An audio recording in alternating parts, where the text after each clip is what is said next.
we know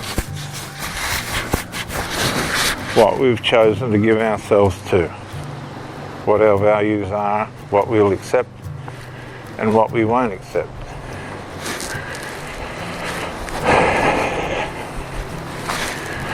And wickedness, I suppose, in many ways is when we bend away from those things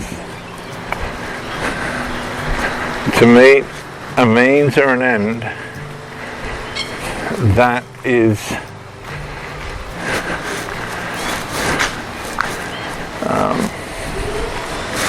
a sin or a lust or a deceit. You see this, we saw this through the pandemic. I won't go into details because YouTube's very sensitive to truth on different subjects. And this is a real condemnation on modern censorship, where they censored the truth and let through the lies and deceived millions.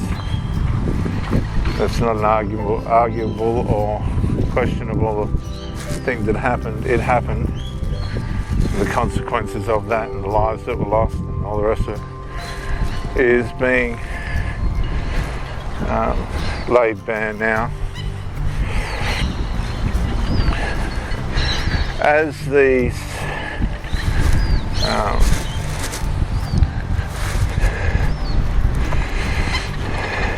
what could you call them?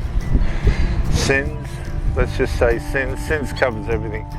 Psychologists don't like sin because it takes away most of their business.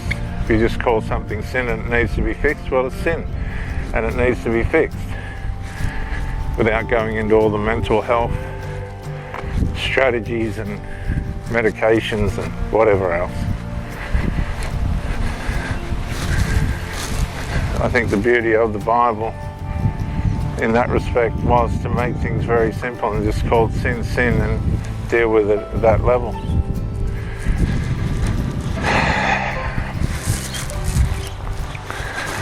Nevertheless, when we bend away from principles and moralities that we know, it proves to us that we have an inner nature that wants to undo all things good in ourselves and for ourselves and for those around us, because we only love others as much as we love ourselves. That was one tip that the good Lord gave us to follow, the only tip: love your neighbour as yourself.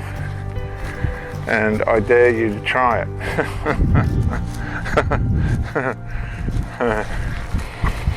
Have a look in that mirror, deep into that mirror, and ask yourself, what do you see?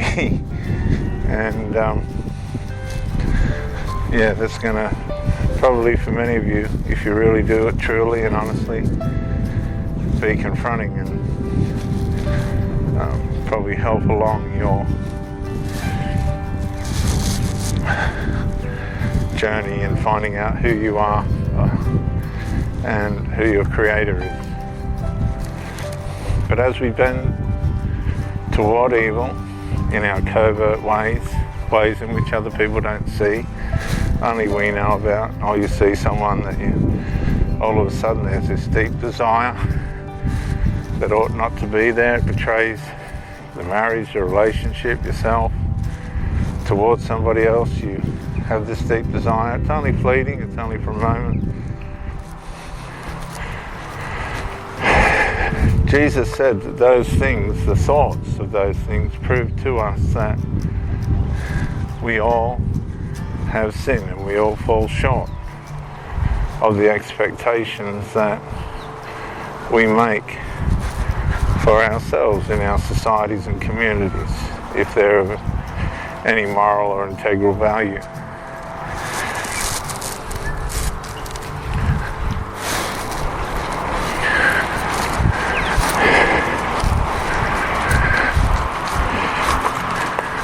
Hi.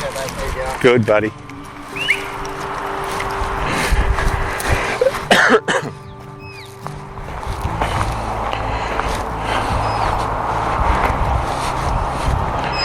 It's when, as I said, we're confronted with that mirror, the mirror that really none of us want to look into.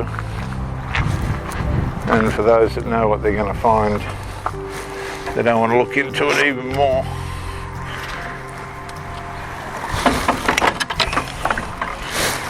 Because growth, personal growth, is a very costly business. It's a very hard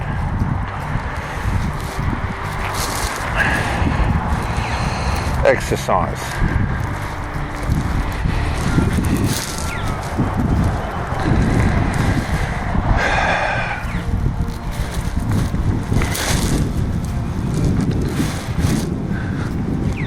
And for many of us, it's an exercise that we try to avoid.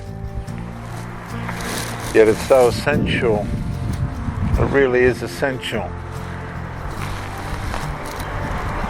for how ultimately things are going to work out for us.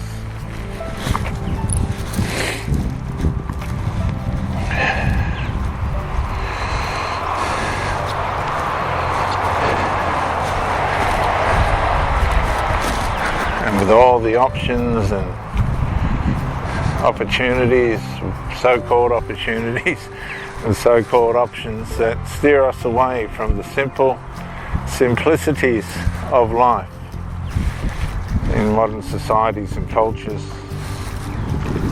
urban environments.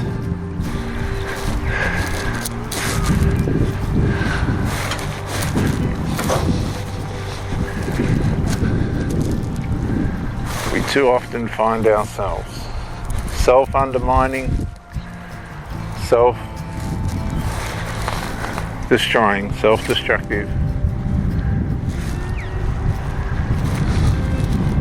unsimplified, overcomplicated, and in so many cases, difficult to get on with.